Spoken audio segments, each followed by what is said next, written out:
ऐसे बेटे से परेशान होकर उसके माता पिता ने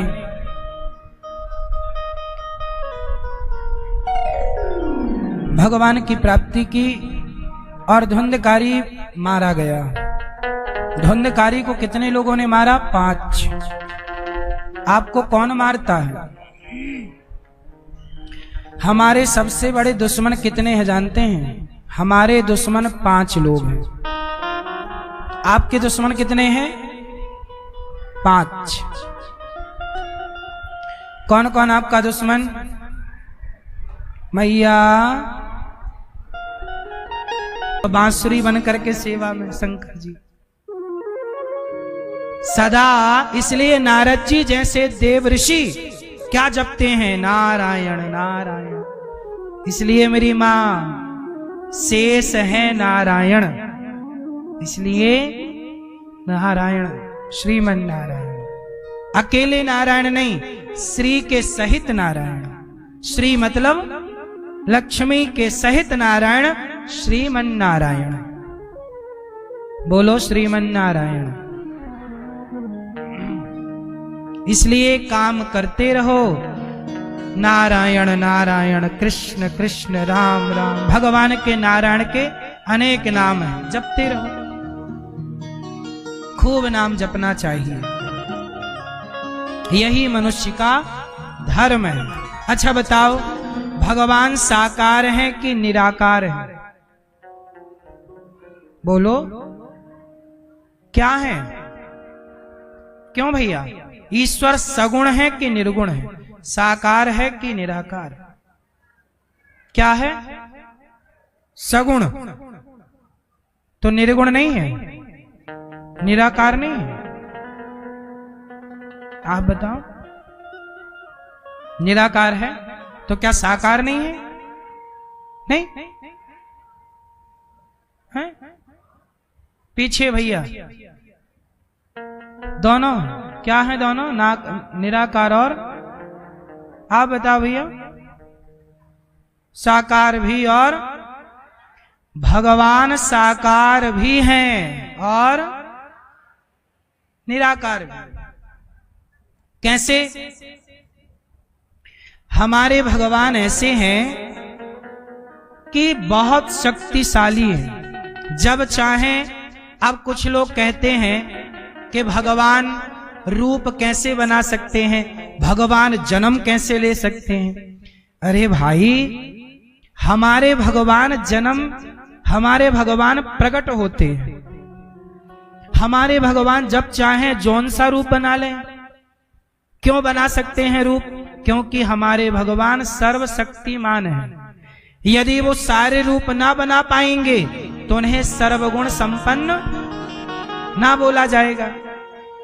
जो सब रूप बनाए वही ना सर्वशक्तिमान है। जो सारे रूप ना बना पाए वो सर्वशक्तिमान हो सकता है? इसलिए हमारे भगवान जब चाहें नरसिंह बन जाएं, आधा नर आधा सिंह। जब चाहें वामन बन जाएं, जब चाहें कछुआ बन जाएं, मछली बन जाएं, पुरुष बन जाएं, स्त्री बन जाएं, कुछ भी बन सकते हैं भगवान। इसलिए भगवान निराकार भी हैं, जिनका कोई आकार नहीं, और साकार भी हैं, जिनके सारे आकार हैं। आपके रूप में भगवान ही तो हैं, इनके रूप में। अच्छा ये बताओ, आपको जो दिख रहा है वो कौन दिख रहा है? बोलो मैया, आपको क्या दिख रहा है? अभी बताओ। आपको जो दिख रहा है वो सब ईश्वर है, और जो देख रहा है वो भी ईश्वर है। बोलो हाँ। क्यों भैया? आपकी आंखों से कौन देख रहा है? आपसे सवाल, कौन देख रहा? क्योंकि वो ईश्वर आपके भीतर से निकल जाएगा, वो आत्मा निकल जाएगी तो आपकी आंखें देख ही नहीं पाएंगी। तो मतलब आंखों से देख कौन रहा है और दिख कौन रहा है? जो दिख रहा है वह भी ईश्वर का रूप है। तो देखने वाला भी ईश्वर, दिखने वाला भी ईश्वर। इसलिए तो कहा सब में भगवान का दर्शन करना सीखो। ईश्वर कहीं एक मंदिर में ही नहीं है, सर्वत्र है। हरि व्यापक सर्वत्र समाना, सिय राम मैं सब जग जानी, करहूं प्रणाम जोरी जुग। सब में वही है, उसके सिवा कुछ नहीं है। वही बना वही मिटा। अच्छा ये बताओ, जैसे माटी से बना घड़ा, क्या बना? घड़ा। तो घड़ा बना कौन? माटी ही तो बनी। लेकिन माटी जब घड़ा बन गई तो लोगों ने उसे माटी कहना बंद कर दिया। क्या कहना शुरू कर दिया? जबकि है क्या? ऐसे ही है कि जब ईश्वर संसार बने तो संसार को लोगों ने ईश्वर कहना बंद कर दिया। जबकि संसार में हर रूप में है कौन? घड़े में माटी के सिवा क्या है? और इस संसार में ईश्वर के सिवा क्या है? पर कहा जाता है कि माटी नहीं घड़ा है, कहा जाता है संसार है। अज्ञानवश संसार दिखता है, अज्ञानवश घड़ा दिखता है, पर मूल में है माटी। ऐसे चींटी दिखाई पड़ती है, हाथी दिखता है, पर हाथी और चींटी के रूप में है वही ईश्वर। इस बात को समझने के लिए आप लोगों को बहुत सत्संग करना पड़ेगा, तब ये बातें क्लियर होंगी। अभी इतने जल्दी खोपड़ी में नहीं घुसती बातें। अभी इसके लिए आपकी पात्रता कम है, बढ़ेगी तब कुछ आएगा। एक दिन ऐसा आएगा कि आपको सब में वही वही दिखाई पड़ेंगे। वो स्थिति को पाने के लिए हम सब लोग सत्संग करते हैं। ठीक है मेरी मां? भागवत में भगवान के 24 अवतारों का वर्णन है। एक बार वेद व्यास जी 17 पुराण लिखे। नारद जी ने कहा भागवत जी लिखो तब शांति मिलेगी, और भागवत की रचना की, शांति मिली। भागवत की शुरुआत कहां से हुई? महाभारत के युद्ध से। ये महाभारत क्या है? महाभारत के युद्ध में भगवान श्री कृष्ण ने गीता को प्रकट किया, और महाभारत का युद्ध हम सबको बहुत कुछ सिखाता है।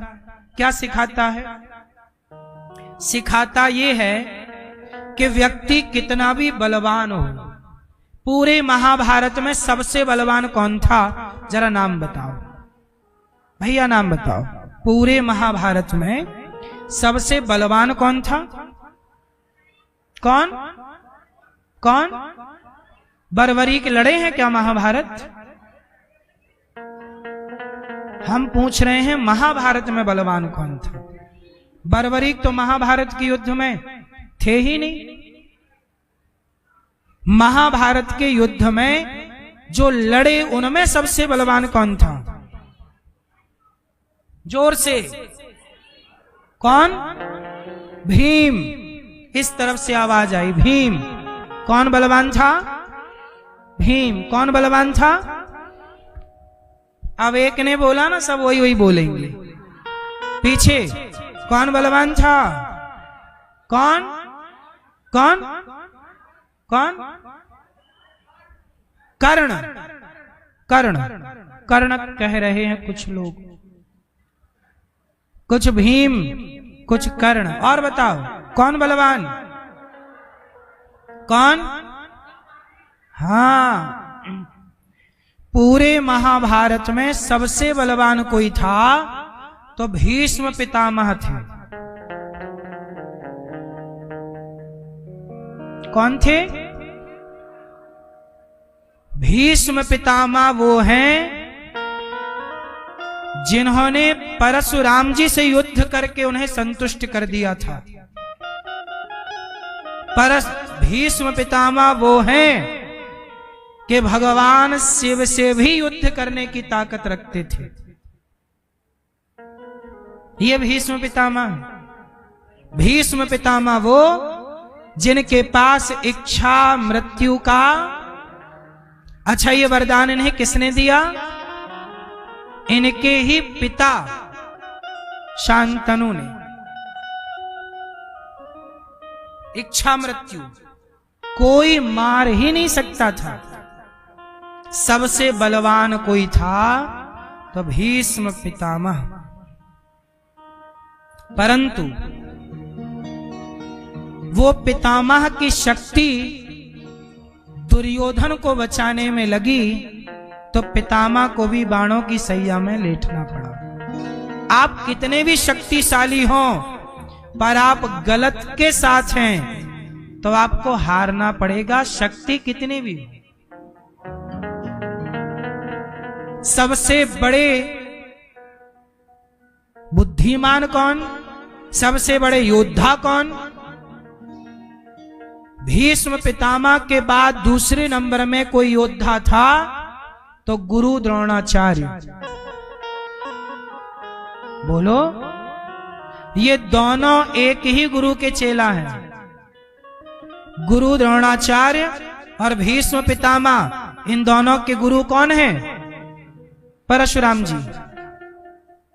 ये दोनों एक ही गुरु के शिष्य हैं। तो सबसे अधिक शक्तिशाली पितामह, दूसरे नंबर ये गुरु द्रोणाचार्य वो हैं जिन्होंने अर्जुन को धनुष पकड़ना सिखाया है। बोलो हाँ, गुरु द्रोणाचार्य परम बलवान, परम विद्वान, पर इनकी ताकत दुर्योधन को बचाने में खर्च हो रही है, गलत को बचाने में। इसलिए इन सबको अधर्म से मरना पड़ा, क्योंकि ये पक्ष भी अधर्म का ले रहे थे। आपके पास कितनी भी ताकत हो पर आप यदि अधर्म के साथ हैं तो आपको हारना पड़ेगा। इसलिए कहता हूं, कभी अधर्म के साथ ना खड़े होइएगा, गलत के साथ ना खड़े होइएगा। दुर्योधन गलत है। क्या मजबूरी थी गुरु द्रोणाचार्य की कि उसके संग खड़े रहे? क्या मजबूरी थी पितामह की कि दुर्योधन के संग खड़े रहे? याद रखिएगा। बताओ, गुरु द्रोणाचार्य जी की क्या मजबूरी थी कि उन्होंने दुर्योधन के पक्ष में युद्ध लड़ा? जरा बताओ क्या मजबूरी थी? क्या? हाँ, गुरु द्रोणाचार्य को काम नहीं मिल रहा था। तब कौरवों के यहां उनको रहने को जगह मिली, खाने को रोटी मिली, और वहां उन्होंने अपनी विद्या के बदले धन कमाया। जो व्यक्ति अपनी विद्या बेचता है, समाज में उसका सम्मान नहीं होता। गुरु द्रोणाचार्य इतने बड़े विद्वान थे, पर गुरु द्रोणाचार्य का समाज में सम्मान नहीं है। क्यों? क्योंकि उन्होंने, वो इतने योग्य थे, पर उन्होंने अपनी विद्या को बेच दिया।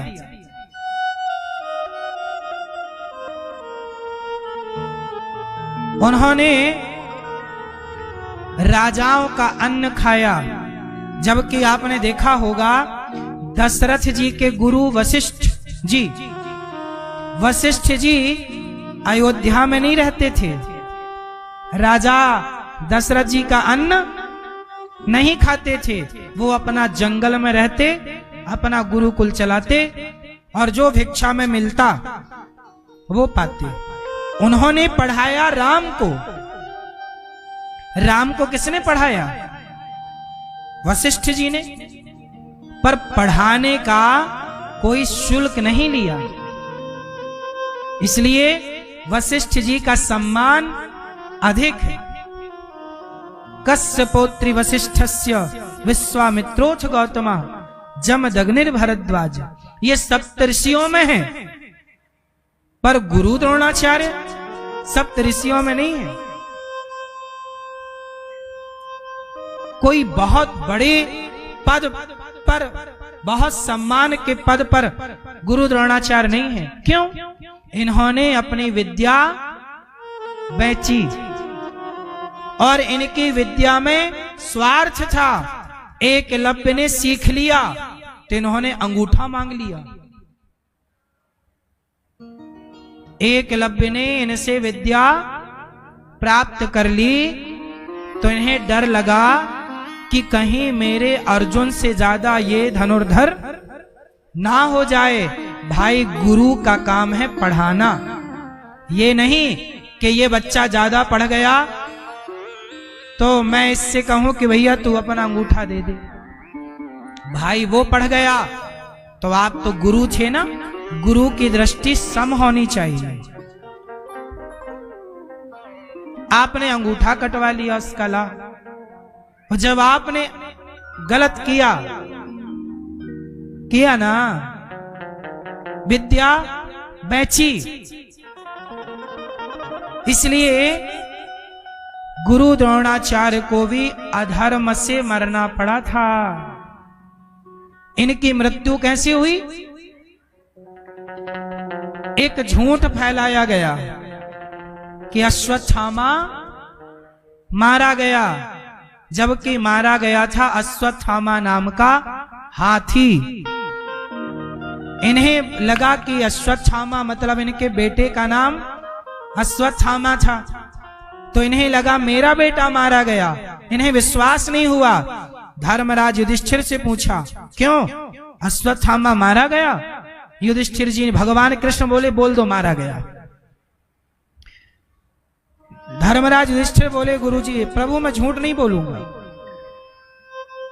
कई बार झूठ बोलना भी धर्म बन जाता। कुछ परिस्थितियां ऐसी बनती हैं जहां झूठ भी सच से ज्यादा महान हो जाता। इसलिए शास्त्र कहते हैं कि कुछ जगह पर झूठ बोलना सही है। इसका मतलब ये नहीं कि आप झूठ बोलना स्टार्ट कर दो। बताओ कहां कहां झूठ बोलना सही है? शुक्राचार्य की नीति के अनुसार स्त्रीसु नर्म विवाहे चा वृत्यर्थे प्राण संकटे। कुछ जगह ऐसी हैं जहां झूठ बोल देना चाहिए। क्यों भैया?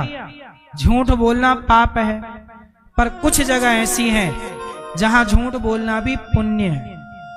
कहां बताओ? हैं? यदि आपके झूठ बोल देने से, अब महाभारत में क्या हुआ कि गुरु द्रोणाचार्य ना क्रोध में आकर पांडवों की निर्दोष सेना को मारे जा रहे थे। मार देते। बलवान तो थे ही ना, शक्तिशाली तो थे ही गुरु द्रोणाचार्य। एक से बढ़कर एक ताकत उनके पास शक्तियां थी। मार रहे सबको। भगवान बोले बचाओ सेना को। कैसे बचेंगे? बोल दो कि अश्वत्थामा। धर्मराज युधिष्ठिर बोले नहीं, मैं नहीं बोलता। भीम से कहा जाओ हाथी को मार दो, अश्वत्थामा नाम के। मार दिया हाथी को। बोले अब तो बोल दो कि मारा गया। गुरु द्रोणाचार्य ने सुना कि अश्वत्थामा मारा गया। धर्मराज बताओ मारा गया? तब धर्मराज ने कहा अश्वत्थामा मारा गया, पर बाद में बोल दिया नरोवा कुंजरोवा। तब तक भगवान ने शंख बजा दिया तो सुनाई नहीं पड़ा गुरु द्रोणाचार्य को। धर्मराज ने यह बोला कि हाथी मारा गया कि नर मारा गया, ये आप समझो। अब गुरु द्रोणाचार्य ने पुत्र के वियोग में छोड़ दिया धनुष बाण। तब आया धृष्टद्युम्न और धृष्टद्युम्न ने गुरु द्रोणाचार्य की हत्या कर दी, सिर काट दिया। क्यों? अधर्म से मारे गए गुरु द्रोणाचार्य। क्यों मारे गए? क्योंकि इन्होंने भी किसी का अंगूठा मांगना ये धर्म था क्या? जब आपने अधर्म किया है तो आपके संग भी अधर्म होगा, तैयार रहिएगा।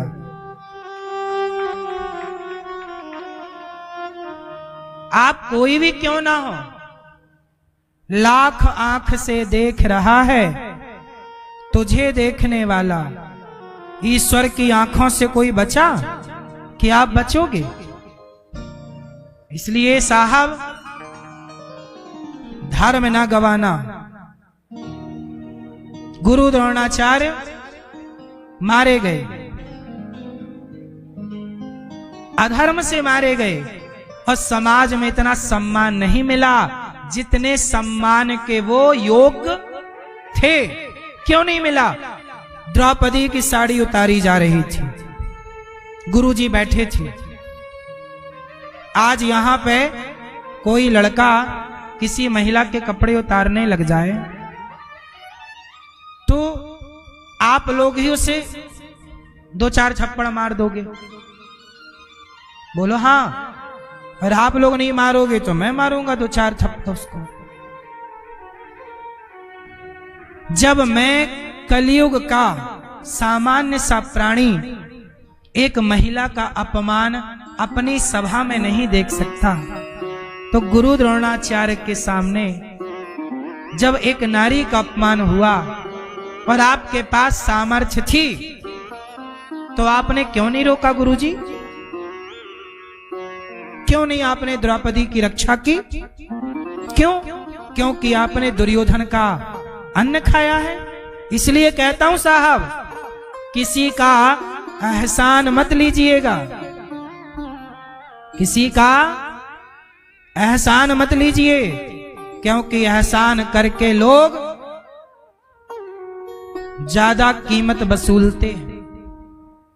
दुर्योधन ने उपकार कर दिया कर्ण पर, एहसान कर दिया।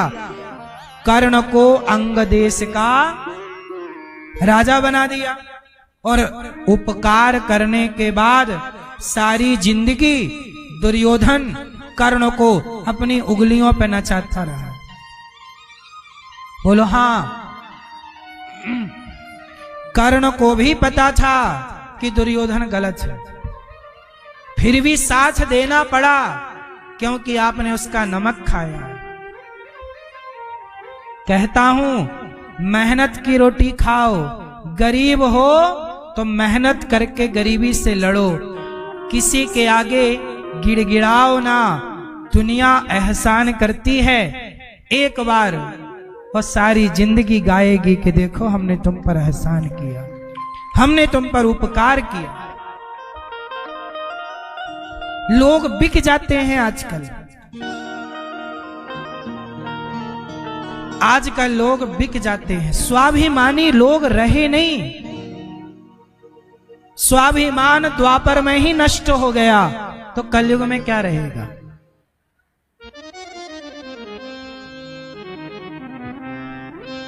आजकल देखो नेता लोग साड़ी बांटते हैं चुनाव के पहले, माताओं की भीड़ लग जाती है एक साड़ी के लिए। 100 रुपया की साड़ी के लिए तो मर जाती हो। 100 रुपए में तुम्हारा स्वाभिमान बिक गया। देखा कि नहीं आप लोगों ने?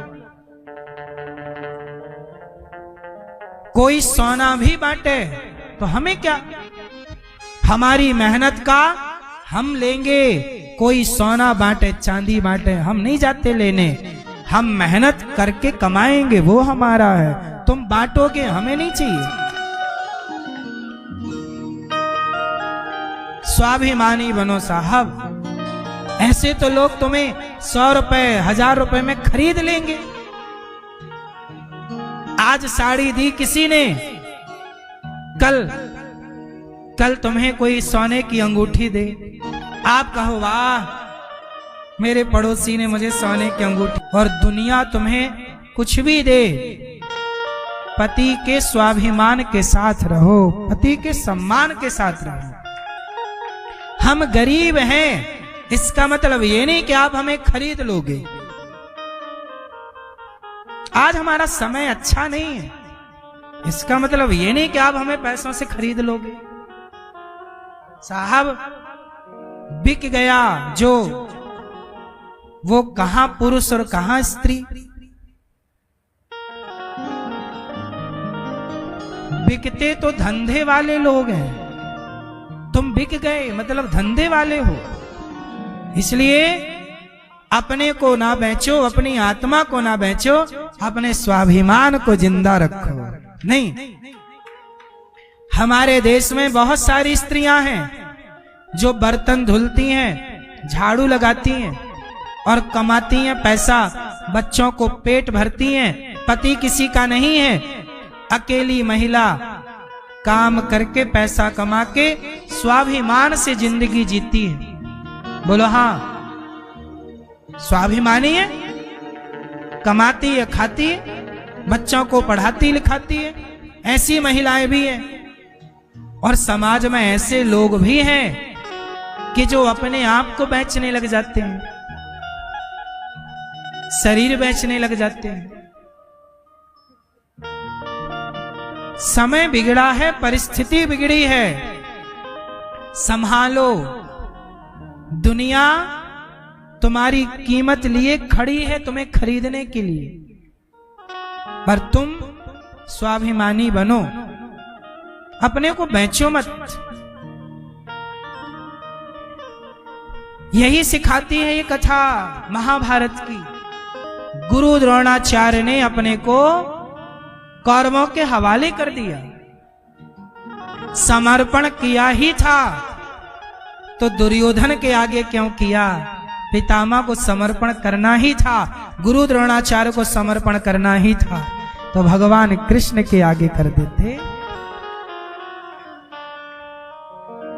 है ना। ये सारे लोग महान हैं। गुरु द्रोणाचार्य, पितामह भीष्म, भीष्म पितामह तो बहुत श्रेष्ठ है।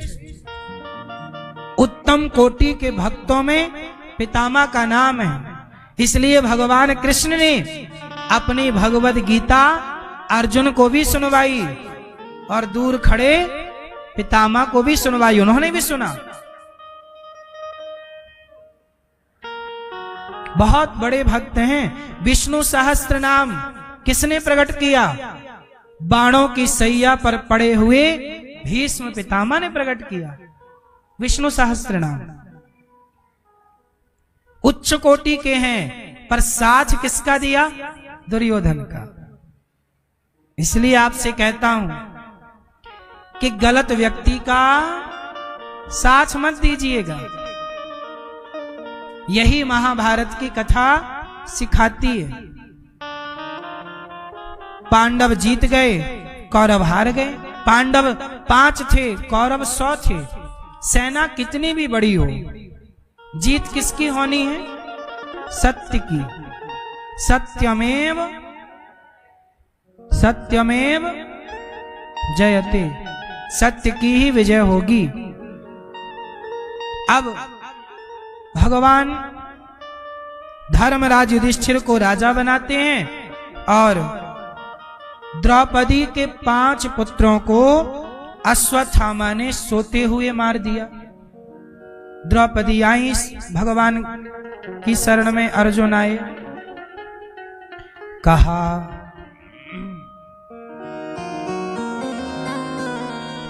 कृष्ण कृष्ण महाबाहो भक्तानाम भयंकर त्वमेको दह्यमानाना मपवर्गोसि संसृते। अर्जुन बोले, हे कृष्ण, हम आपकी शरण में हैं, हमें मारने अश्वत्थामा ने ब्रह्मास्त्र चलाया है, हमारी रक्षा कीजिए। भगवान ने भी कहा तुम भी ब्रह्मास्त्र चलाओ। दोनों ने चलाया, शांत किया। दोनों ब्रह्मास्त्र को भगवान ने अश्वत्थामा को द्रौपदी के सामने लाकर भगवान ने खड़ा किया। द्रौपदी, इन्होंने तुम्हारे 5 बेटों को मारा है, जो तुम्हें दंड देना है दे दो। द्रौपदी बोली छोड़ दो इसे। क्यों? ये गुरु जी का बेटा है, गुरु के समान है, इसलिए इसे मारना सही नहीं है। भगवान बोले ब्रह्म बंधुर न हंतव्य आतताई बधारण। ब्राह्मण को मारना नहीं चाहिए, पर आतताई को छोड़ना भी नहीं चाहिए। अश्वत्थामा को मार भी दो छोड़ भी दो। अच्छा ये बताओ, द्रौपदी कह रही हैं कि अश्वत्थामा को छोड़ दो, दया करो, तो बताओ दया करें कि ना करें? उत्तर,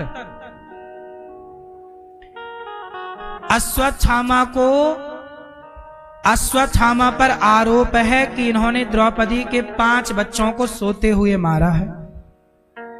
सोते सोते मार डाला 5 बच्चों को। अब बताओ, अश्वत्थामा को पकड़ लिया गया, बताओ इसे दंड में मार दें कि छोड़ दें? आप लोग बताओ क्या करना चाहिए? बताओ आपके हिसाब से क्या करना चाहिए?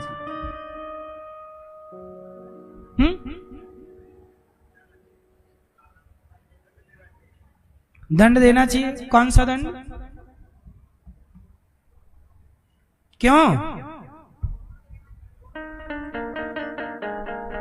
क्या दंड देना चाहिए?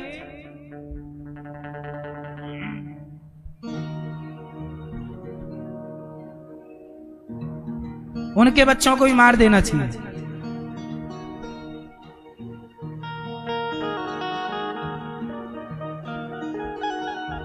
द्रौपदी ने कहा इसे छोड़ दो। क्या इसे मार देने से मेरे बच्चे जीवित हो जाएंगे? ना। पर भगवान ने कहा कि अपराधी को दंड जरूर मिलना चाहिए। एक बात बताएं, नियम क्या होना चाहिए? जेलों में आपने देखा ना, भीड़ बहुत है। मैं जेलों की भीड़ कम कर सकता हूं, दंड का विधान स्ट्रॉन्ग करके। कैसा? देखो, होना क्या चाहिए कि जैसे किसी ने किसी को चाकू मारी, तो यदि इसने एक्स ने वाई को चाकू मारी, तो वाई के हाथ में भी चाकू दे के एक्स को मरवाओ। किसने तुझे चाकू मारी, जहां तू भी वहीं चाकू मार, दोनों का केस खत्म। क्यों? क्या?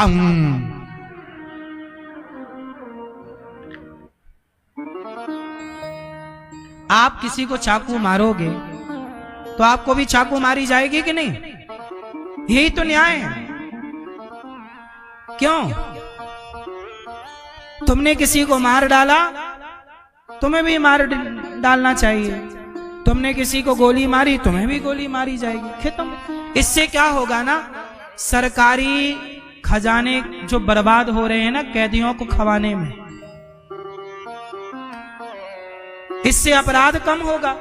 क्योंकि यदि आप किसी को मर्डर करोगे तो आपको भी मरना पड़ेगा। एक ही रास्ता है, पहले अपराध सिद्ध हो जाए कि ये अपराधी है, इसने चाकू मारी। तुमने किसी के पेट में चाकू मारी, तुम्हारे भी पेट में मारेंगे। तुमने गले में चाकू मारी, तुम्हें भी वही व्यक्ति उसी से तुम्हें भी गले में मरवा। खत्म। काय का केस वेस चलाना, जाओ घर बैठो आराम से।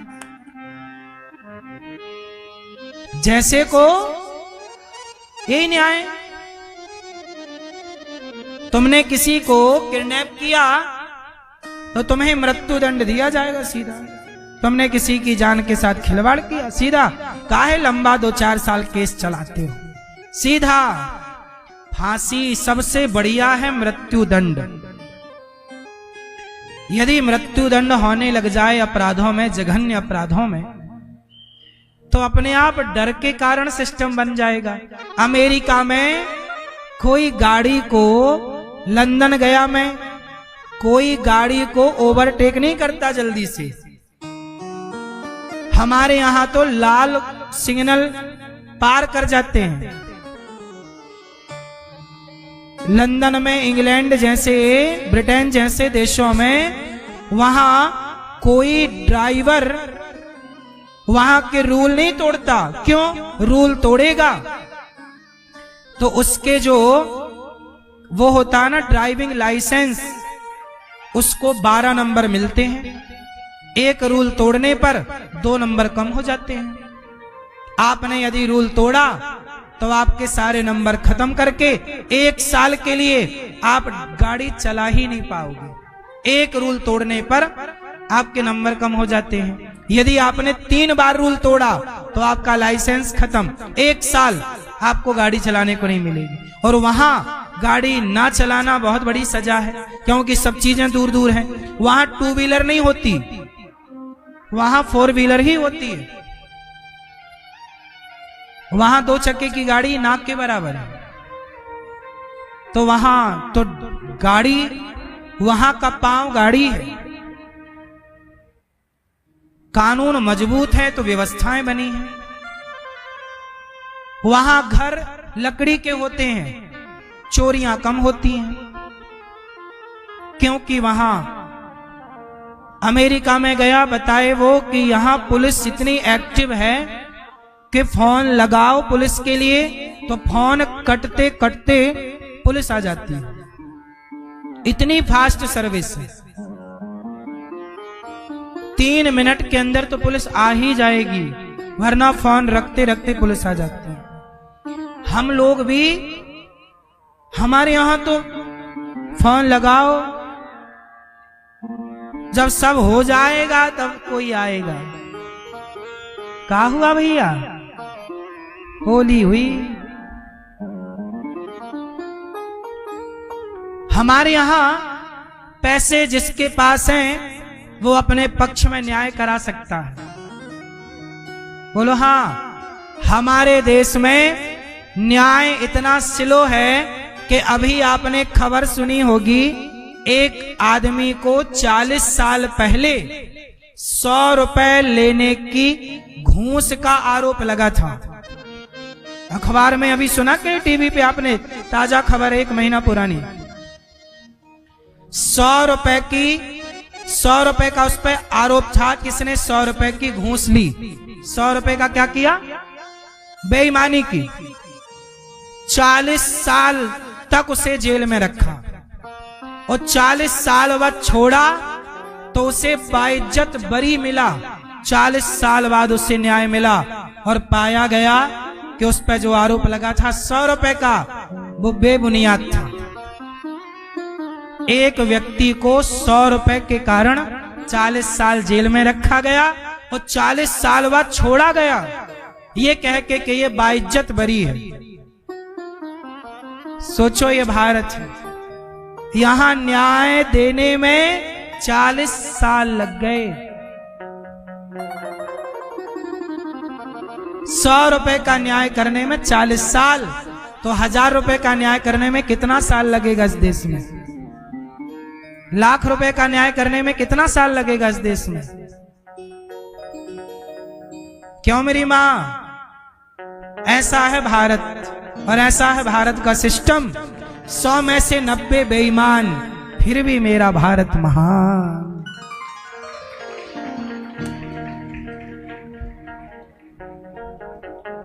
फिर भी मेरा भारत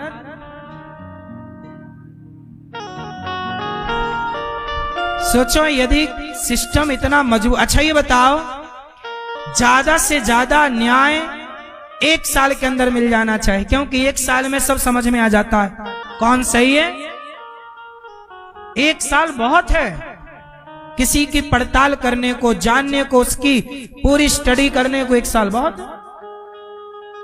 अब हमारे यहां बलात्कार करने वाला बलात्कारी को फांसी की सजा नहीं मिलती। बोलो हाँ, नहीं मिलती। यहां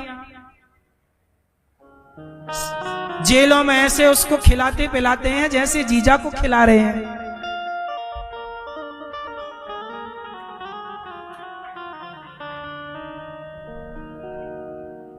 अभी बंगाल में एक लड़की के साथ बलात्कार हुआ था,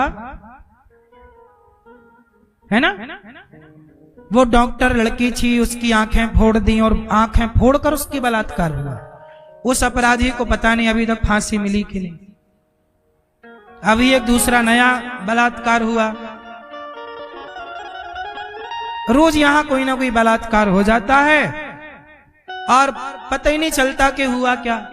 इसलिए और बलात्कार होते हैं, कल और बलात्कार होंगे, इसलिए क्योंकि बलात्कारियों को पता है कि साल 2 साल रहेंगे, छूट जाएंगे।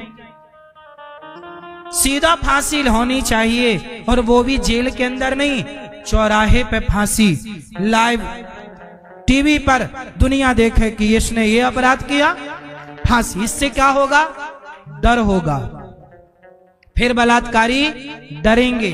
चोरी करने वालों के हाथ काट दिए जाए। एक बार चोरी किया, एक हाथ काट दो, एक हाथ रहने दो उसके खाने पीने के लिए। दूसरी बार चोरी करे, दोनों काट दो। ये न्याय है। दया नहीं कर सकते ना साहब। दया भी उतनी ही करनी चाहिए जितनी दया जरूरी है। पृथ्वीराज चौहान ने मोहम्मद गौरी पर जरूरत से ज्यादा दया की। बार बार छोड़ा, बार बार छोड़ा। उसने एक बार पकड़ा, आंखें फोड़ दी। उसने ठीक किया, उसने एक मौका नहीं दिया। आपकी गलती थी कि आपने बार बार दया की। क्यों की? क्या जरूरत थी? एक बार चलो ठीक, 2 बार ठीक, 4 बार ठीक, बार बार आप दया करते गए, करते गए, करते गए। पृथ्वीराज को उसने एक बार पकड़ा, नहीं छोड़ा। मोहम्मद गौरी ने ले जाके आंखें फोड़ दी पृथ्वीराज की।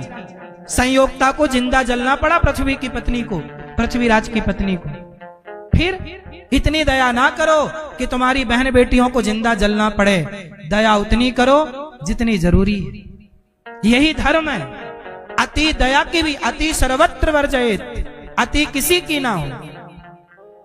अति कभी ना करना बंदे, इति तेरी हो जाएगी। बिन पंखों के पक्षी जैसी गति तेरी हो जाएगी।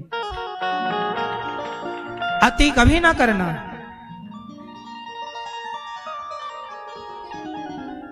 अति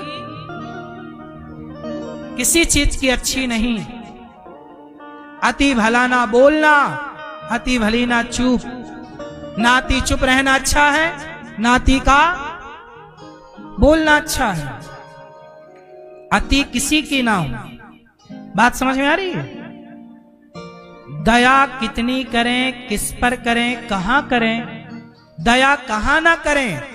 अपराधी इतना बड़ा भारत है, अपराध मुक्त भारत चाहते हो तो व्यवस्थाएं मजबूत करनी पड़ेगी। दंड विधान और ठीक ठीक लागू करना पड़ेगा। क्यों? कितने लोग मेरी बात से सहमत हैं? बलात्कारियों को कहां फांसी हो? चौराहे पे। चोरी करने वाले के क्या काटे जाएं? हाथ काटे जाएं। और तुमने किसी के चाकू मारी तो तुम्हें भी क्या मारा जाए? जैसे को देखो, फिर कोई पाप करे, चोरी और गलत काम करे तो बताओ। हमारे देश में तो चप्पल तक चोरी हो जाती है।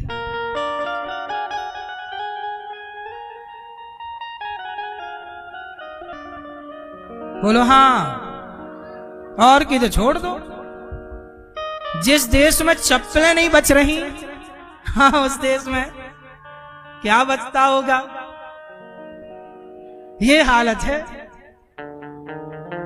क्यों? क्योंकि भारत अभी भी अशिक्षित है। भारत अभी भी क्या है? अशिक्षित है। यहां आज सिलेंडर फ्री है। यहां बस की टिकट फ्री है, लेकिन पढ़ने का पैसा है। अमेरिका सफल क्यों हो गया? अमेरिका में पढ़ाई फ्री है। अमेरिका में पढ़ाई, कितना भी पढ़े बच्चा, पढ़ाई फ्री होनी चाहिए। 2 चीज फ्री होनी चाहिए, शिक्षा और चिकित्सा, शिक्षा और ये दो फ्री हों, और हमारे देश में इन दोनों में ही सबसे ज्यादा भ्रष्टाचार है। चिकित्सा, आजकल लोगों की चिकित्सा, तुम एक बार हॉस्पिटल चले गए तो बीमार होके ही लौटोगे। कुछ हॉस्पिटलों की ये स्थिति है, सबकी नहीं बोल रहा हूं। आप बीमार नहीं थे तो उन्होंने दवाई ऐसी दे दी कि आप बीमार हो जाएं, फिर दोबारा आपका इलाज होगा। सही है ये कि गलत है? क्यों? कौन है ये लोग जो चिकित्सा कर रहे हैं? आप में से किसी का बेटा है डॉक्टर, आपने डॉक्टर तो बना दिया पर अपने बेटे को अच्छा इंसान नहीं बनाया। अच्छा इंसान बनाते तो वो व्यक्ति को महत्व देता, पैसे को महत्व ना देता। आज पैसे ने इतना अंधा कर दिया कि आज इंसानों की किडनियां तक लोग निकाल लेते हैं चोरी से। बोलो हाँ। बहुत सारी किडनैपिंग चलती है देश में। क्या चलती है? किडनैपिंग चलती है। लोगों को पकड़ के उसकी किडनियां बेच दी जाती हैं। ये बात सही है कि गलत है? क्या ये सब सरकारों को पता नहीं है कि ये सब चल रहा है? इस देश में नकली दवाई बिकती है। क्या पता नहीं है सिस्टम को कि नकली चल रहा है? कहां रोका जा रहा है? कहां मीडिया इस पे बात करती है? मीडिया संतों को बदनाम करने में तो बात करती है, बदनाम करने के लिए पूरा प्रयास करती है, परंतु इस देश में जो गलत हो रहा है उस पर बात भी नहीं होती। जब बात नहीं होती तो सुधार कैसे होगा? हमारे देश में फ्री क्या मिलता है? खाने को अनाज फ्री है, चलने के लिए टिकट फ्री है, लैपटॉप फ्री में बांटते हैं नेता लोग। बोलो हाँ। भले चार्ज करने की व्यवस्था ना हो, फ्री में बट रहे हैं लैपटॉप। क्या बटना चाहिए फ्री में? नेता क्यों नहीं कहते कि आज से भारत की शिक्षा फ्री, तुम्हें जितना पढ़ाना है बच्चे को पढ़ाओ, उच्च कोटि की शिक्षा हो। हम चाहते हैं भारत की शिक्षा ऐसी हो कि रिक्शे वाले का बेटा और मुख्यमंत्री का बेटा दोनों एक साथ एक स्कूल में पढ़े। ये समानता इस देश में लाने की जरूरत है। आप देख लो, भारत के सभी अधिकांश नेताओं के बच्चे कहां पढ़ते हैं? बड़े बड़े पद पर रहने वालों के बच्चे कहां पढ़ते हैं? विदेशों में। और भारत में रहने वाले सरकारी स्कूलों की हालत देख लो। सरकारी स्कूल में तनख्वाह जा रही है 50,000 रुपए माह, 70,000 रुपया महीना। और प्राइवेट स्कूलों की तनख्वाह क्या है? प्राइवेट स्कूलों की तनख्वाह है 10,000 रुपए महीना।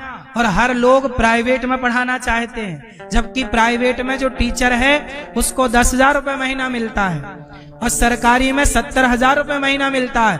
तो जो शिक्षक 70,000 पा रहा है उस स्कूल में कोई बच्चे को नहीं पढ़ाना चाहता। जिस स्कूल का शिक्षक 10,000 पढ़ाना पा रहा है उस स्कूल में सारे लोग अपने बच्चे को पढ़ाना चाहते हैं। मतलब कुछ तो गोलमाल है, कुछ तो गड़बड़ है, पर इसमें कोई बात नहीं है। क्यों है ये हालत? कौन है इस हालत का जिम्मेदार? ये देश किसका है? क्या हमारा नहीं है? क्या आपका नहीं है? क्या हम सबको इस भारत माँ की चिंता नहीं करनी चाहिए? क्या ऐसे रवैये से भारत का उत्थान होगा?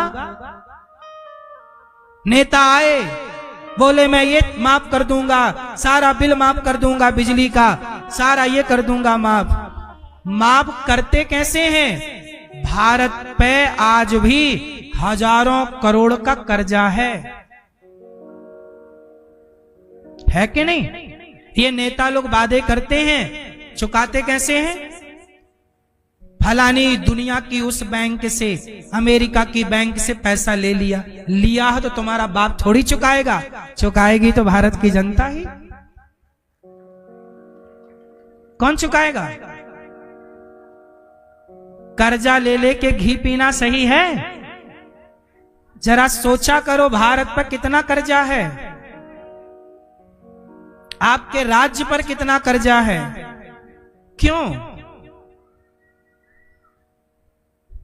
इसलिए बच्चों को फ्री का खाना मत सिखाओ, बच्चों को कर्म करना सिखाओ। बेटा कमाओ और खाओ। फ्री में खाने वाला अपाहिज हो रहा है, फ्री का खाने वाला क्या बन रहा है? आप उसे क्या बना रहे हैं? अपाहिज। पढ़ाओ साहब, योग्य बनाओ। यदि भारत का हर बच्चा शिक्षित होता तो चप्पल ना चुरा रहा होता भारत का व्यक्ति।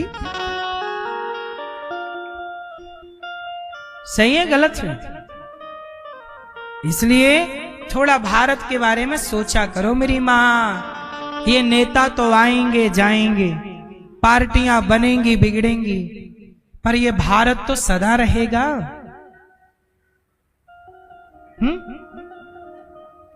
ये बात अटल बिहारी जी ने कही थी, पर ये बात सबको कहनी चाहिए कि ये देश सदा रहेगा, नेता सदा नहीं रहेगा। नेता का अपना स्वार्थ है, स्वार्थ के चश्मे से भारत को देखोगे बर्बाद हो जाएगा।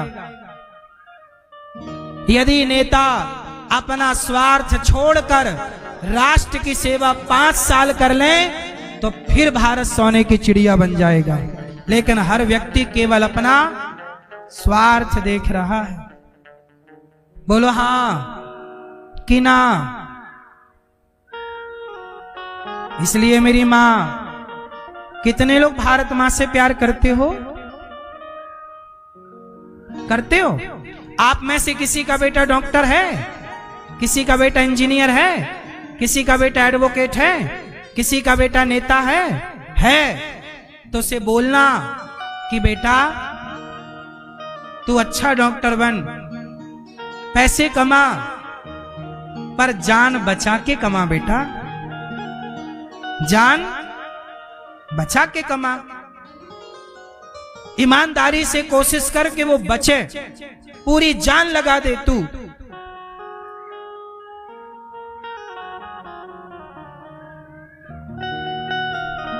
आजकल पहले लिखित में ले लेते हैं डॉक्टर लोग कुछ, मरेगा तुम्हारी जिम्मेदारी, जिएगा हम तो ऑपरेशन कर रहे हैं। क्यों भाई, आपने पूरी कोशिश करनी है ना।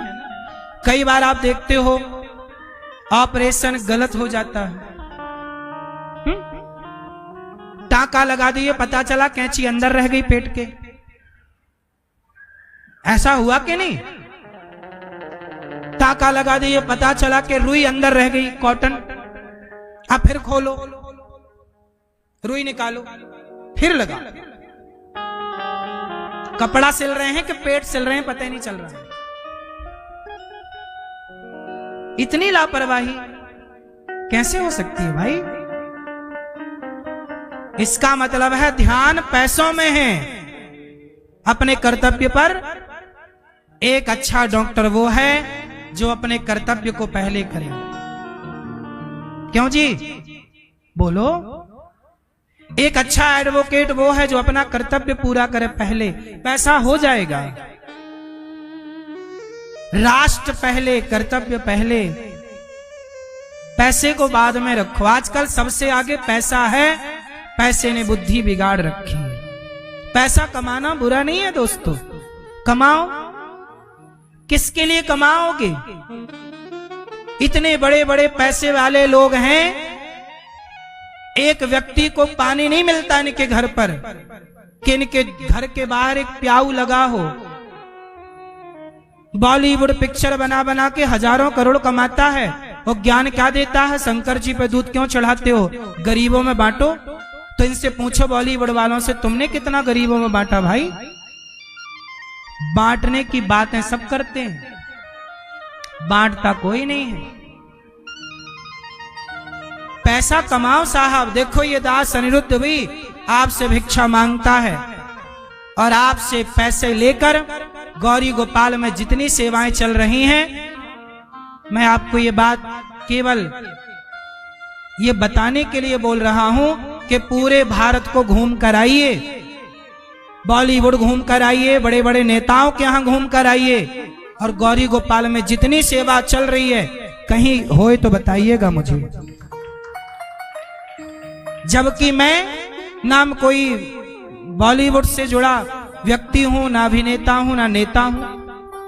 मैं तो केवल आप सबका दास हूं। और गौरी गोपाल आश्रम में अखंड लंगर चलता है। 30,000 लोग, 40,000 लोग, जितने लोग आएंगे सबको भोजन यहाँ मिलेगा, 24 घंटे मिलेगा। बताइए इस तरह का लंगर कहाँ है?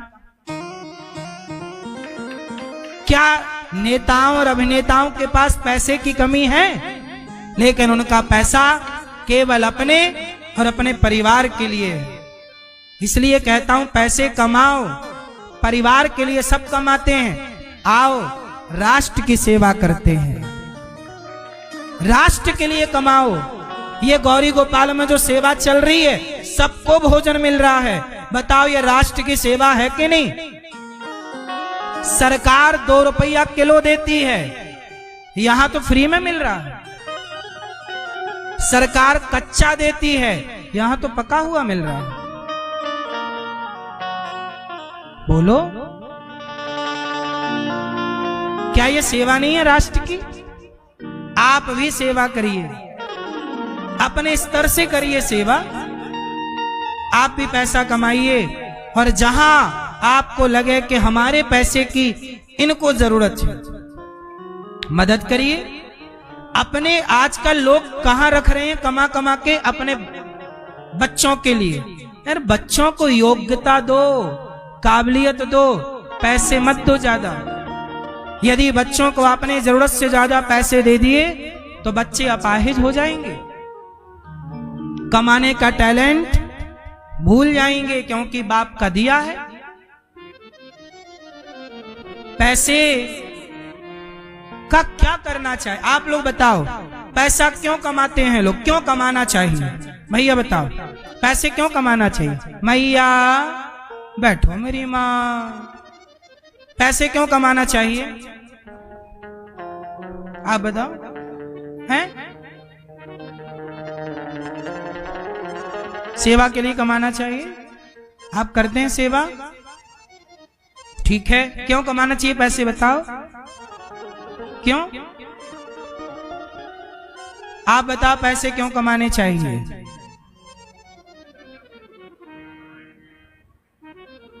ठीक है, पैसा कमाओ, पहले अपनी जरूरतें पूरी कर लो। अपना रोटी, कपड़ा, मकान, गाड़ी, शिक्षा, ये सब व्यवस्थाएं आप कर लो।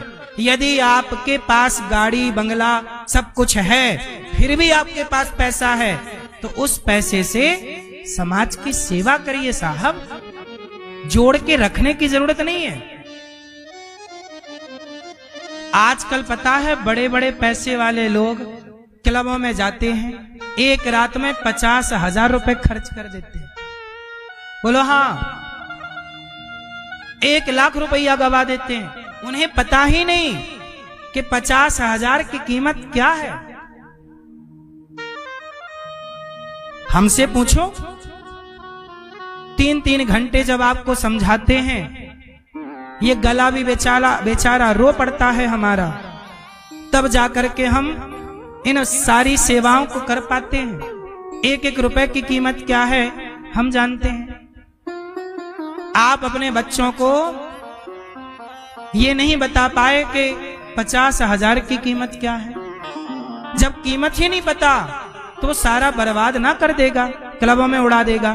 क्लबों में एक रात का 50,000 है, और सोचो यहाँ 50,000 से तो हमारी माताओं को 2-4 दिन भरपेट भोजन मिल जाएगा। 310 माओं को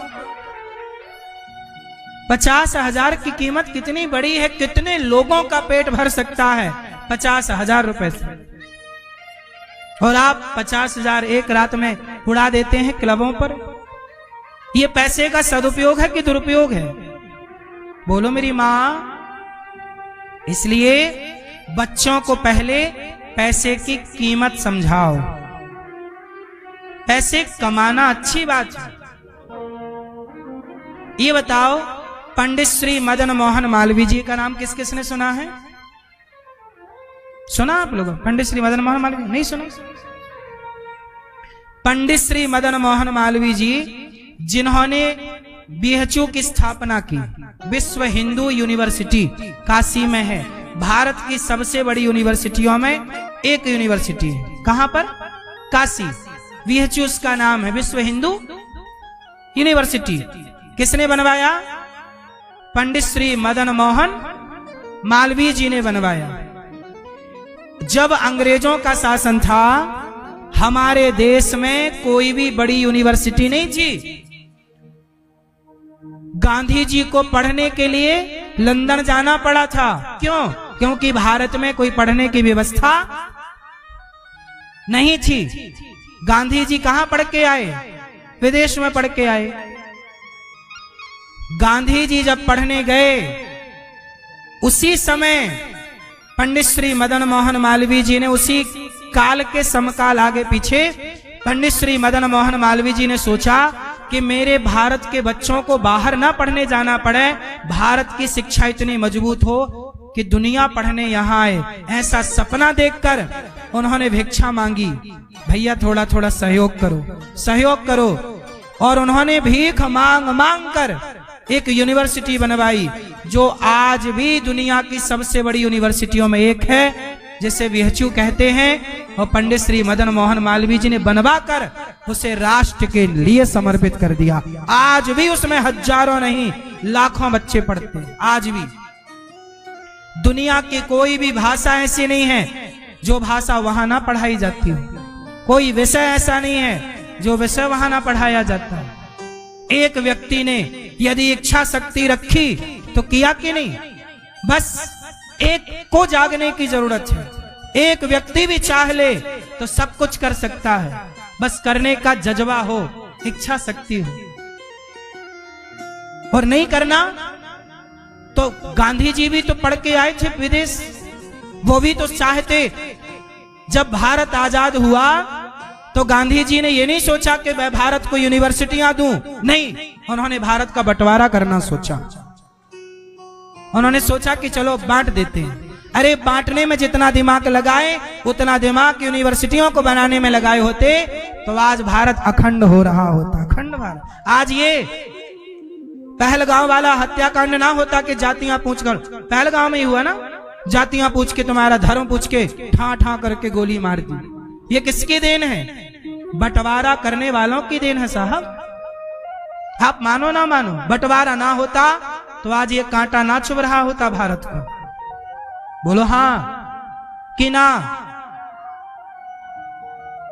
पर कौन बात करता है इन विषयों पर? गलतियां हुई, आज तो सुधारी जा सकती हैं। कैसे सुधरेंगी? हम और आप काम करें। इसलिए आपने देखा होगा ये दास अनिरुद्ध गौरी गोपाल गुरुकुल चलता है, यहां पर 150 बच्चे पढ़ते हैं। और मैं एक विद्यालय बनाने जा रहा हूं आप सबके सहयोग और आशीर्वाद से। एक ऐसा विद्यालय जहां कक्षा 1 से लेकर 12वीं तक बच्चे पढ़ेंगे। सीबीएसई बोर्ड की पढ़ाई होगी और सारे बच्चों को वो पढ़ाई निःशुल्क प्राप्त होगी।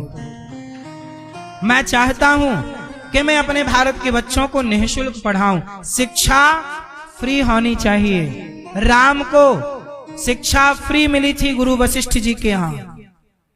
नालंदा में चाणक्य ने चंद्रगुप्त को पढ़ाया तो शिक्षा फ्री में दी कि शुल्क लिया? बोलो, फ्री या शुल्क? शिक्षा फ्री होनी चाहिए। कितने लोगों की सहमति है कि शिक्षा फ्री होनी चाहिए? कौन करेगा फ्री? बोलो बोलो। कौन? सरकार। सारा काम सरकार करेगी, आप क्या करोगे? खटिया तोड़ोगे बस। सरकार को करना होता तो आजादी के आज 77 साल हो गए, 78 साल कितने हो गए, लगभग 80 साल होने को आए। सरकार को करना होता शिक्षा फ्री तो आज आजादी के लगभग 80 साल होने को आए। सरकार को करना होता तो करना देती, सरकार को करना नहीं है। अब कौन करेगा? जो बॉलीवुड के लोग हैं, इनकी एक मूवी 1000 करोड़ कमा के देती है। क्या ये लोग एक विद्यालय नहीं खोल सकते कि सबको बेटा पढ़ो, हम पढ़ाएंगे? बोलो। क्या ये नेता लोग, इनकी बड़े बड़े नेताओं के बड़े बड़े हॉस्पिटल हैं, क्या ये फ्री में नहीं पढ़ा सकते स्कूल बनवा के? ये दास अनिरुद्ध चाहता है आप सब सहयोग देंगे तो एक स्कूल बनाऊंगा, विद्यालय कक्षा 1 से लेके 12वीं तक, और उसमें बच्चों को, अभी भी मैं पढ़ाता हूं 150 बच्चों को, अभी मेरी क्षमता 150 बच्चों को पढ़ाने की। उन बच्चों का रहना, खाना, पढ़ना, लिखना सब कुछ निःशुल्क है। अभी भी मैं पहले कर लेता हूं फिर बताता हूं। तो अभी 150 बच्चे पढ़ा रहा हूं। अब मेरा मन है कि मैं 5 से 7 हजार बच्चों को सीबीएसई बोर्ड की शिक्षा दूं। यदि मैं करूंगा तो मैं केवल इसलिए कर रहा हूं कि यदि मैं करा तो बहुत लोग इस क्षेत्र में भी सोचेंगे, आगे बढ़ेंगे और लोगों को लाभ मिलेगा। 1-2 भी आगे आए तो बहुत बच्चों का भला। तो भलाई आप करिए, तब आपको देख के कुछ और लोग भलाई करेंगे। इसलिए कहता हूं ये विद्यालय कब बनेगा? जब आप सब सहयोग करेंगे। इसलिए गौरी गोपाल विद्यालय बनने के लिए आप सब थोड़ा थोड़ा सहयोग करें, तो सहयोग से वो विद्यालय का काम अब स्टार्ट होने वाला है। अब ये बहुत जल्दी उसका भूमि पूजन होगा। आपसे मेरी विनती है कि आप भी उस विद्यालय की भूमि पूजन में आप आए और आप भी सहयोग करें, क्योंकि आप, ये विद्यालय मेरे ना रहने पर और आपके ना रहने पर भी रहे, ऐसी व्यवस्था। जब तक हूं तब तक लाखों बच्चे पढ़ लें। बताओ मेरा सोचना सही है कि गलत है? पैसे का ये उपयोग है साहब। आप भी पैसा कमाओ, अपनी जरूरतें पूरी करो, और ज्यादा पैसा है तो थोड़ा दान करो, थोड़ा इन सेवाओं से अपने आप को जोड़ो, इससे भला होगा। पंडित श्री मदन मोहन मालवीय जी चले गए भगवान के घर, पर उनके द्वारा बनाया गया वह विद्यालय आज भी जिंदा है। कुछ चीजें ऐसी होती हैं मेरी माँ कि हमारे ना रहने के बाद भी रहती हैं, यही पुण्य है। कुछ ऐसा कर चलो कि हमारे जाने के बाद भी वो जिंदा रहे, अमर रहे। इसलिए आप लोग भी थोड़ा इन अच्छे कामों से जुड़ो। आओ हम सब मिलके ये काम कर सकते हैं कि नहीं?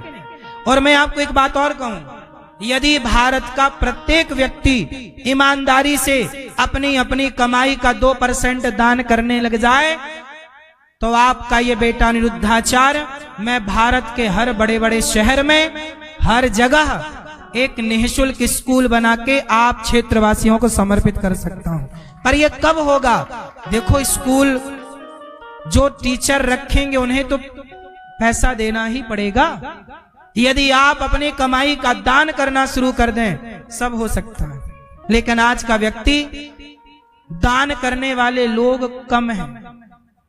भले 100 रुपए की शराब पी जाएंगे, 1000 रुपए वो बर्बाद कर देंगे किट्टी पार्टी में, लेकिन क्या मजाल के वो 100 रुपए दान करने का सोच लें। और जो दान करते हैं, मैं आप सबको प्रणाम करता हूं कि आप सबके सहयोग के बल पर आज गौरी गोपाल में इतनी सारी सेवाएं हो रही, और आपके सहयोग के बल पर मैं इतनी बातें बोल भी पा रहा हूं कि एक स्कूल बनेगा। मैं किसके बल पर बोल रहा हूं? भगवान का बल है और आप सबके सहयोग का। यदि गौरी गोपाल में आज देखो कितने काम हो रहे हैं। 300 माताएं यहाँ रह रही हैं, 150 बच्चे पढ़ते हैं, 400 गैया रहती हैं, यहाँ पे अखंड रसोई बढ़ती है, सब भक्तों को भोजन मिलता है। यहाँ पर एक आयुर्वेदिक हॉस्पिटल है, आप भी अपना इलाज करा सकते हैं। ये सारी चीजें जो समाज के, यहाँ पर कन्याओं का विवाह भी होता है। ये दास गरीब परिवार की कन्याएं कोई हो, उनका विधिवत यहाँ से विवाह होता है। 1 रुपए लेता नहीं हो बेटा बेटी से, दान दक्षिणा अधिक से अधिक देकर विदा करते हैं। मुझे लगता है जीते जी कर लूं जितना करना है। भला कीजिए भला होगा, बुरा कीजिए बुरा होगा, यही सबको चुकाना है। सजन रे झूठ मत बोलो, प्रभु के बांध कर ना आप ले जाओगे, न बांध कर हम ले जाएंगे। एक कहानी बड़ी सुंदर, एक सड़क से ने ट्रक निकला। ट्रक में बहुत सारा गेहूं भरा हुआ था। ट्रक तेजी से निकला तो ट्रक की एक गेहूं की बोरी गिरी सड़क के किनारे, और गिरते ही वो फट गई। और फटी तो बहुत सारा गेहूं का दाना बिखर गया। क्या हुआ? चिड़िया आई, चिड़िया चुगने लग गई। कबूतर आए, कबूतर चुगने लग गए। वहां और भी छोटे मोटे पशु पक्षी थे, आए और खाने लग गए। थोड़ी देर बाद एक आदमी आया, देखा गेहूं पड़ा है, उसने पूरा बोरा उठाया, पूरी बोरी, और उठा के ले गया घर। अभी तक वहां पड़ा था तो सब खा रहे थे, अब वो समेट के ले गया तो केवल वो खाएगा। और उसे भी खाना कितना है? 4 रोटी 6 रोटी, पर समेटना कितना है? इतना सारा। आप कितना खाते हो? मैंने पहले भी बताया है कि कल की व्यवस्था केवल आप लोग करते हो, चिड़िया नहीं करती। चिड़िया को पता है कि जिसने आज दिया है वो कल भी देगा, बस आपको भरोसा नहीं। इसलिए कहता हूं, द्रौपदी के 5 बेटों को मारने वाला अश्वत्थामा को भगवान ने सिर की मणि निकाल कर छोड़ दिया। उसने, अश्वत्थामा ने उत्तरा के गर्भ को नष्ट करने के लिए ब्रह्मास्त्र चलाया। उत्तरा शरण में आई, पाहि पाहि महायोगिन, देव देव जगतपते। हे प्रभु मेरे बच्चे की रक्षा करो। भगवान ने रक्षा की। अब कुंती बुआ ने भगवान से हाथ जोड़कर कहा, हे प्रभु, कृष्णाय वासुदेवाय देवकी नंदनाय च नंद गोप कुमाराय गोविंदाय नमो नमः। हे प्रभु आज मैं आपसे कुछ चाहती हूँ। क्या बुआ? कुंती बुआ ने आज भगवान से क्या मांगा? हे प्रभु आप हमसे प्रसन्न हैं तो हमें दुख दीजिए। क्या दीजिए? कुंती बुआ ने क्या मांगा? क्यों मांगा? कुंती बुआ भगवान से क्या मांगती हैं? दुख। क्यों? कुंती बुआ बोली, कन्हैया जब जब सुख आया तब तब आप हमसे दूर हो गए, और जब जब दुख आया आप हमारे। अच्छा ये बताओ, भगवान की याद सुख में ज्यादा आती है कि दुख में? कब आती है? काश सुख में याद आती तो दुख ही ना आता। सुख में याद नहीं करते ना, इसलिए दुख आता है। ज्यादा लाड़ प्यार पाके बच्चा बिगड़ जाता है। ऐसी ज्यादा भगवान धन दौलत दे दें तो आप भूल जाते हो, इसलिए फिर माँ एक थप्पड़ मारती है बच्चे को, ऐसी भगवान भी एक जमा देते हैं। इसलिए मेरी माँ, दुख में सुमिरन सब करें, सुख में करें ना करो। कुंती बुआ बोली, हमें सुख नहीं चाहिए, ऐसा कृपा करो कि हमें दुख मिल जाए। दुख। अच्छा ये बताओ, भगवान दुख देते हैं कि नहीं देते? भैया बताओ, भगवान दुख देते हैं कि नहीं देते? आप बताओ। आप पीछे वाले भैया, ओ भैया, ओ छोरा में मस्त हो छोरा, बताओ भगवान दुख देते हैं कि नहीं देते? मैया आप बताओ। आपसे पूछ रहे हैं केसरिया मैया देते? हाँ। चश्मा वाले भैया, आगे वाले, अरे यहां देखो, आप भगवान दुख देते हैं कि नहीं? बोलो हाँ कि ना? हाँ। सुनो, भगवान किसी को दुख नहीं देते। भगवान की कोई आपसे दुश्मनी है क्या? क्यों देंगे दुख? भगवान तो आपके माता पिता हैं। त्वमेव माता च पिता त्वमेव। भगवान किसी को दुख नहीं देते। दुख कौन देता है? हम व्यक्ति जो कर्म करते हैं, बुरा या भला, वही हमें दुख के रूप में और सुख के रूप में। इस संसार में दो चीजें हैं कमाने के लिए, एक पाप, एक पुण्य। इस संसार में या तो आप पाप कमाओगे गलत काम करके, या तो आप पुण्य कमाओगे सही काम करके। तीसरा क्या कमाओगे?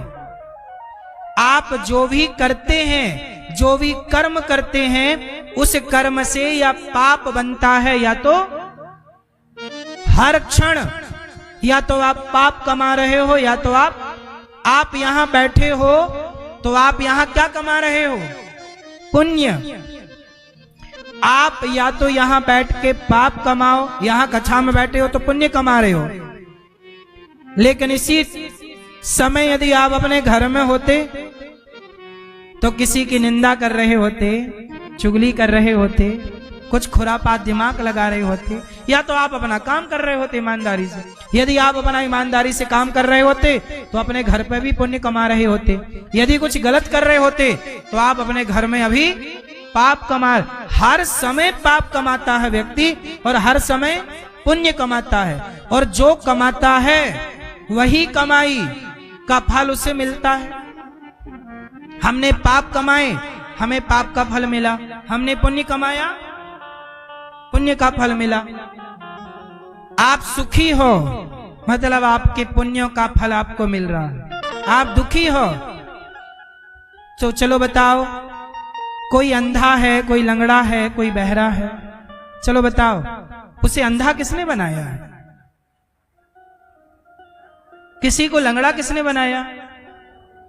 किसी को गरीब किसने बनाया? मेहनत तो बहुत कर रहा है पर 2 वक्त की रोटी भी नहीं जोड़ पा रहा है। और आप लोग कम मेहनत करते हो, खाने को 56 भोग हैं आपके पास। आप लोग 5-5 हजार के कपड़े पहनते हो, किसी के पास 100 रुपए के लिए भी व्यवस्था नहीं है, फटे कपड़े पहनता है। कुछ लोग आपके उतारण, अभी दीपावली में बहुत लोगों ने अपने पुराने कपड़े दिए, तो जब पुराने कपड़े आपने दिए तो लेने वाले बहुत खड़े थे, भैया हमें दे दो, हमें दे दो। बोलो हाँ। कोई नए पहन रहा है, कोई पुराने, कोई बासी रोटी खा रहा है, कोई 56 भोग खा रहा है। क्यों क्यों ये सब चल रहा है? एक सा क्यों नहीं है सब सिस्टम? कर्मों के अकॉर्डिंग जो जैसा कर्म किया होगा उसे आज वैसा। इसलिए कहता हूं, भला कीजिए भला होगा, बुरा कीजिए। जो भी आप करोगे वो अपने लिए करोगे। भगवान किसी को दुख नहीं देते। भीष्म पितामह को बाणों की सैया पे लेटना पड़ा, इतना दुख उठाना पड़ा। बताओ जिम्मेदार कौन है? कौन जिम्मेदार? भीष्म पितामह ने पिछले किसी जन्म में एक सांप को कांटों में फेंक दिया था, कांटे चुभ गए थे सांप को, कांटों की सैया में लिटाया। तो इस जन्म में स्वयं को बाणों की सैया पर लेटकर उस जन्म का पाप चुकाना पड़ा। चुकाना तो पड़ेगा ना साहब, आपने किया है। तो भगवान ने बाणों की सैया नहीं दी, भगवान ने दुख नहीं दिया, उनके अपने कर्मों ने दुख दिया। लेकिन आप लोगों को क्या लगता है भगवान दुख देते हैं? राम न मारे काहू को, पापी नहीं आराम, आप ही से मर जाते हैं कर कर खोटे काम। कोई किसी को दुख नहीं देता। निज कृत कर्म भोग सब भ्राता, को ना काहू को सुख दुख कर दाता। बोलो हाँ, किसी का भी आप नाम ले लो, वो व्यक्ति अपने कर्मों से पा रहा होगा सुख या दुख। इसलिए कहता हूं अपने कर्मों को बेहतर करो, भगवान को दोषी ना बनाओ। ईश्वर केवल जज हैं, वो न्याय करते हैं। तुमने गलत किया है तो गलत करने वाले को ये मिलेगा, सही करने वाले को ये। जैसे जज साहब ने किसी को फांसी की सजा दे दी तो जज ने फांसी तो दी, पर क्या जज साहब गुनहगार हैं? पर फांसी तो जज ने दी, तो गुनहगार कौन हुआ? आप बताओ गुनहगार कौन हुआ? हाँ, जज ने फांसी दी, जज ने फांसी दी, पर जज गुनहगार नहीं है, उसके अपने कर्म गलत थे। ऐसे ही भगवान तो जज की तरह केवल अपना जजमेंट सुनाता है कि जाओ तुम नाली का कीड़ा बन जाओ। कीड़ा बनना पड़ेगा, तुमने जो गलत किया कौन भोगेगा? जाओ गधा बन जाओ, गधा बनना पड़ेगा। ये 84 लाख योनि, कुत्ता कौन है? तुमने गलत किया तो कुत्ता बनना पड़ा, गलत किया तो चमगादड़ बनना पड़ा, अच्छा किया तो आप मनुष्य हो, कल देवता बन जाओगे। मनुष्य से देवता भी बना जा सकता है और मनुष्य से नाली का कीड़ा भी बना जा सकता है। बनाएगा कौन? कर्म बनाएगा। कर्म पर मोहर कौन लगाएगा? ईश्वर। कि भाई मैं साक्षी हूं कि ये नाली का कीड़ा बनने योग्य है, भाई बनाओ। फांसी देगा कौन? अपराधी को मैं फांसी नहीं दे सकता। क्यों? आप दे सकते हो? अपराधी को फांसी देने का अधिकार केवल जज का है। कर्म का फल देने का अधिकार ईश्वर का है। पर भगवान कहते हैं कि मैं तेरे पापों को भी मिटा दूंगा, तो एक बार मेरी शरण में तो आ। एक बार व्यक्ति भगवान की शरण में चला जाए कि प्रभु मैं जैसा हूं आपका, शरणागति कर ले, तो कैसा भी पापी क्यों ना हो, भगवान उसे पापों से मुक्त कर देते हैं। बताओ, अजामिल को पापों से मुक्त किया कि नहीं? बोलो मेरी मां। पूतना को पापों से मुक्त किया कि नहीं? पूतना तो जहर पिलाने गई थी भगवान को, बच्चों को मारती थी। अजामिल तो बड़ा पापी, एक बार नाम निकल गया मरते समय मुंह से। इतने बड़े पापियों को भी यदि तारा है तो भगवान कहते हैं तुम्हारे पाप मेरे लिए चुटकी में समाप्त हो जाएंगे, पर तुम शरणागति किए बिना मर जाते हो तो तुम्हें पाप भोगना पड़ता है। इसलिए कहता हूं मरने के पहले भगवान के बन जाओ। इतने लोगों से संबंध रखते हो, एक संबंध भगवान से स्थापित कर लो, सारा पाप खत्म। निभाओ उस रिश्ते को। इसलिए कहता हूं भगवान की शरण में आओ। क्यों भाग रहे हो, भटक रहे हो जंजाल में? करो काम संसार के, करो हम ये नहीं कह रहे काम छोड़ दो, जिम्मेदारियां पूरी करो, सब काम करो, पर भगवान के बन करके रहो, है ना? जैसे आप लोग वृंदावन आए, 7 दिन यहां रहोगे, कथा सुनोगे, पर 7 दिन बाद आप लोग कहां जाओगे? बंधे तो घर से हो ना। जैसे घर से बंधे हो, कहीं भी जाओगे वापस घर जाओगे, क्योंकि घर से बंधे हो। ऐसे ही आपसे प्रार्थना, ऐसे ही भगवान से बंध जाओ। कहीं भी रहोगे याद भगवान को करोगे, बस ऐसे बंध जाओ भगवान से कि आप कहीं भी रहते हो, वापस घर जाते हो, ऐसे कहीं भी रहो, स्मरण भगवान का, केवल याद करो भगवान।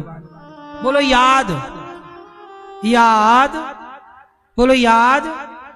तुम याद करना शुरू तो करो, वो दया करना शुरू कर देंगे। याद का उल्टा बनाओ, क्या हुआ? क्या हुआ? याद का उल्टा, तुम याद तो करो उन्हें, फिर देखना दया बरसती है कि नहीं, कृपा बरसती है कि नहीं। तुम याद नहीं करते ना। अर्जुन ने रथ का सारथी किसे बनाया? बोलो। हाँ, आप भी अपनी जिंदगी की डोर क्यों नहीं सौंप देते इनको? काहे तुम लिए घूमते हो अपनी डोर? तुमसे आती नहीं है चलानी, जबरदस्ती चलाए रहे हो। परफेक्ट ड्राइवर कौन है? तो सौंपो ना। अब सौंप दिया इस जीवन का सब भार तुम्हारे, काहे नहीं सौंपते? नुकसान खुद आप लोग अपना कर रहे हैं, खुद रोओगे और बाद में कहोगे भगवान ने सुनी नहीं, और फिर आप दोषी बनाओगे। भगवान फल देते हैं कर्मों का, वो दुख भगवान देते हैं, दुख नहीं देते। इसलिए आपको केवल समर्पण करना है, भगवान की मर्जी से चलना। ये दास अनिरुद्ध, मैं बिल्कुल परेशान नहीं होता, कुछ भी हो जाए समझता हूं कि सब देखो मैं साइलेंट हूं, मैंने अपने आप को इनसे बांध रखा है। जो होता है अच्छा होता है तो ये करते हैं, बुरा होता है ये करते हैं, हानि होती है ये जिम्मेदार, लाभ हुआ ये जिम्मेदार, सब इनका है, हमारा कुछ है ही नहीं। हमारा तो अपना, हमारी तो अपनी आंखें भी नहीं है।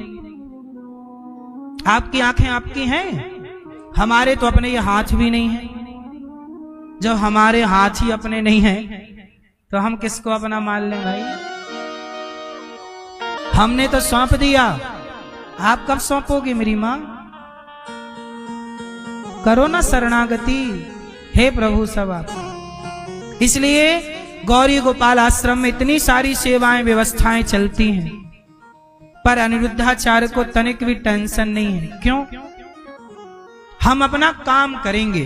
भगवान ने बोला तू कर्म कर, कर्मण्येवाधिकारस्ते, गीता में आज्ञा दी, कर्म कर। देखो हमारा गला काम नहीं कर रहा, बैठा है, तबीयत खराब है, फिर भी हम अपना काम कर रहे हैं ना। काम हम अपना करते हैं, कर्म हमने अपना किया, अब फल कौन देगा? अब प्रभु आप जानो कि कल भोजन बनेगा कि नहीं, सारी सेवाएं चलेंगी कि नहीं, आप जानो, आपका काम जानो। हमने तो कर्म किया है, फल देना भगवान का काम। इसलिए दास आपको कथा सुना रहा है, अपना ईमानदारी से काम किया। देखो हम बीमार थे, इसका मतलब ये नहीं कि हमने कोई कटौती की हो सुनाने में। आपको कटौती की नहीं, पूरा पूरा सुनाया ना। हमने अपना कर्म ईमानदारी से किया कि चोरी की काम चोरी हमने? हम भी थोड़ा बोलते भाई साहब 2-4 भजन सुना दो, आज तबीयत खराब है तुम लोग गा दो, तो समय ऐसे भी पूरा हो सकता था, है ना। अभी 2 सुनाएंगे भजन आपको, लेकिन देखो केवल ईमानदारी से जो व्यक्ति कर्म करता है ना, तो आप लोग कहते हो महाराज जी ईमानदारी से जीने वाला व्यक्ति परेशान नहीं। साहब तुम पक्का भरोसा करो, पक्का वाला भरोसा। एक भरोसा होता है कच्चा, जो जरा सी देर में टूट जाता है, और एक भरोसा पक्का भरोसा। इसलिए गौरी गोपाल की सेवाएं कौन चला रहा है? भगवान। यदि आपके अंदर प्रेरणा जाती है कि गौरी गोपाल की सेवा करो, तो आपको प्रेरित करने वाला कौन होता है? भगवान ही तो आपके द्वारा सब काम करा रहे हैं। इसलिए आपसे बस मेरी इतनी प्रार्थना है कि गौरी गोपाल आश्रम में जो 300 वृद्ध माताएं रहती हैं, आप सब सहयोग करो तो भोजन प्राप्त हो। थोड़ा थोड़ा भोजन का सहयोग आप करना चाहो, ये पुण्य के काम से जुड़ना चाहो। बताओ, जब आप सहयोग करते हो तो आपको पुण्य मिलता है कि पाप मिलता है? क्या मिलता है? पुण्य है।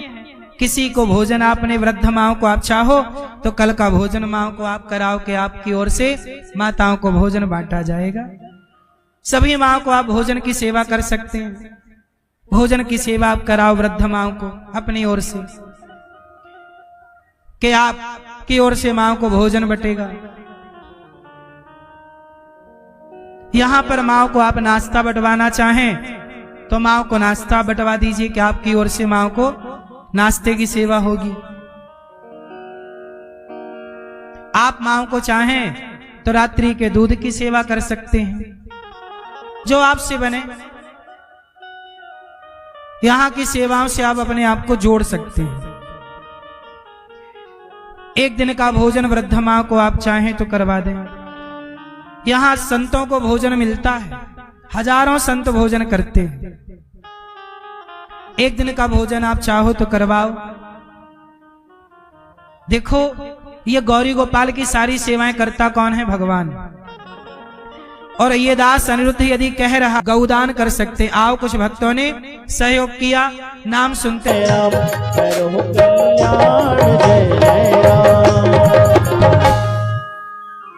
अब जिन भक्तों को जिनको भी महाराज श्री से मिलना है, आप लोग ऊपर पहुंचे गौरी गोपाल मंदिर पर। पुनः महाराज श्री से आप सभी की भेंट होगी। निवेदन है अपने पर्स को